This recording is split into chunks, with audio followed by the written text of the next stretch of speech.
En la línea ya se encuentra Eunice Rendón, que ha trabajado por años con mexicanos inmigrantes en Estados Unidos. Es una experta en estos temas de migración. Eunice, muy buenos días. Qué bueno que estás con nosotros. Buenos días, ¿cómo estás?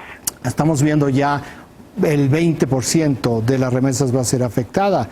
Son miles de millones de dólares en todo el mundo, pero en el caso de los mexicanos, Eunice, ¿qué es lo que está sucediendo con toda la parte laboral mexicana, particularmente en Estados Unidos, que es la razón por la cual se van a afectar las remesas? El desempleo. ¿Cómo está viendo el desempleo en mexicanos en Estados Unidos?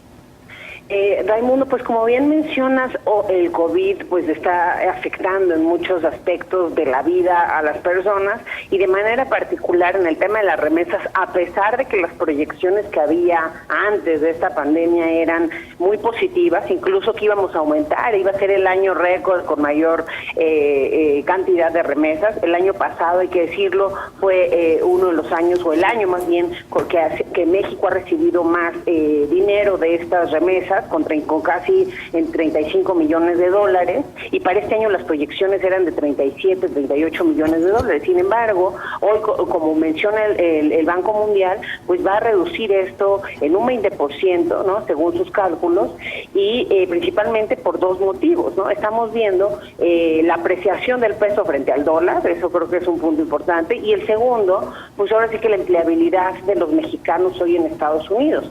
Vemos en un estudio del Pew Research Center cómo los principales hogares afectados son muchas veces lo de los latinos o migrantes. El 49% de estos hogares reporta ya la pérdida de al menos el empleo de uno de los miembros de la familia, y por el otro lado también están siendo afectados muchos de nuestros migrantes indocumentados. Es decir, hoy todos son afectados, por un lado los documentados, porque también vemos Trump lo que hace 3 días sacó, ¿no?, la amenaza a una acción ejecutiva para aquellos de Green Card y visas de estancia por allá, pero sí, Eunice, también en la primera línea, ¿no?, trabajando para que puedan comer los estadounidenses prácticamente y el resto de la población que vive por allá. Y bueno, no así es el apoyo que tienen, es decir, los 2.3 billones de dólares de apoyos anunciados por Donald Trump, pues definitivamente no incluyen a estas personas. Entonces, toda esta merma y esta dificultad, pues también va a afectar a México, y recordemos que las remesas equivalen a nuestro país. Somos el tercer país en el mundo que más recibe remesas, equivalen casi al 3% del PIB, y además pues son el ingreso, digamos, cotidiano de muchos de los hogares en nuestro país. Eunice, ¿qué zonas potencialmente van a ser las mayormente afectadas aquí en México?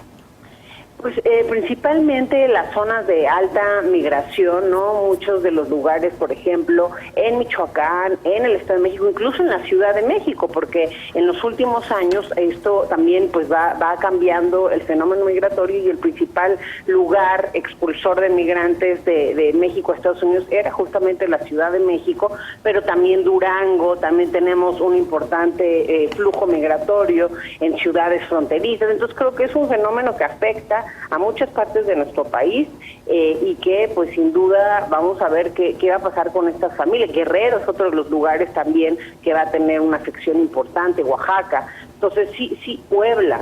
Entonces son estados, y sobre todo hay que pensar esto en términos de personas, ¿no?, y de familias que pues van a sufrir esta merma, pero además viendo que pues y recordando que las remesas simplemente son una pequeña parte del ingreso, es decir, equivalían aproximadamente al 20% del ingreso de los mexicanos por allá, pero pues con todo esto que se está viendo, con la pérdida de empleo, con todo lo que estamos viendo en términos de salud pública también por allá, y cómo nuestros migrantes pues están siendo afectados. Digo, no solo son las remesas, ¿no?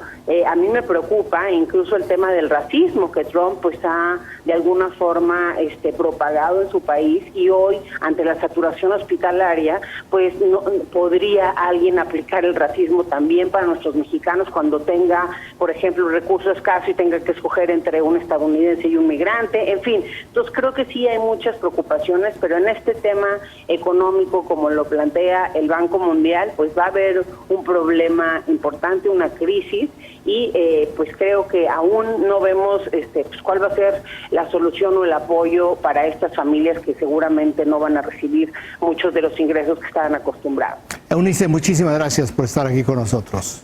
Muchas gracias a ti, Raimundo. Eunice Rendón, lo que estamos viendo es una reacción en cadena muy negativa.